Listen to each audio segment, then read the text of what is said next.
Dugang isolation units pagatukuron sa Cagayan de Oro City. Atong saron ang dugang detalye sa live report ni Cyril Chavez. Cyril.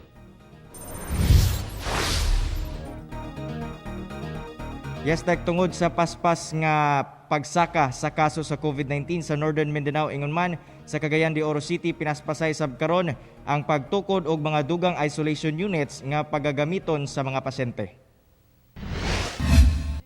Duha ka gambalay nga gipunduhan og 20 million pesos ang ginatukod karon sa DPWH sa Upper Puerto ug sa Tibasak, Barangay Makasandig sa Cagayan de Oro City.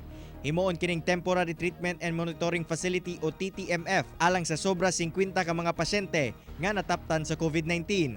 Base sa City Health Office, sobra 50% na ang mga local cases nga natala sa syudad. Mas taas na kini kung itandi sa mga kaso gikan sa ROF-LSI. Duha kini ka gambalay gigahin sa babae ug lalaki nga diin matagambalay dunay kapas nga makaakomodar og napulo ka babae, napulo usab ka lalaki. Samtang usa ka hotel sa Cagayan de Oro City ang gihimong quarantine facility alang sa mga dunay mild symptoms nga positibo sa COVID-19. Kumpleto sa gamit ang mong pasilidad nga dumalahon sa JR Borja General Hospital personnel.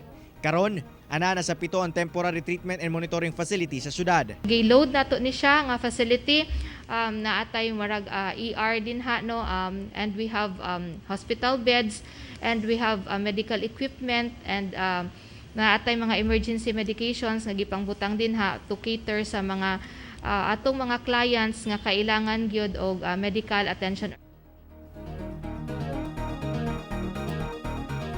Ang ikapitong TTMF giandam sa LGU alang sa mga mild symptomatic patients sa COVID-19 ug ugaling mahuman na sab ang laing duha pa ka mga isolation units or isolation facilities nga ginatukod dinhi sa syudad panghinaot sa LGU nga makaalibyo kini sa problema sa isolation facilities dinhi sa Cagayan de Oro.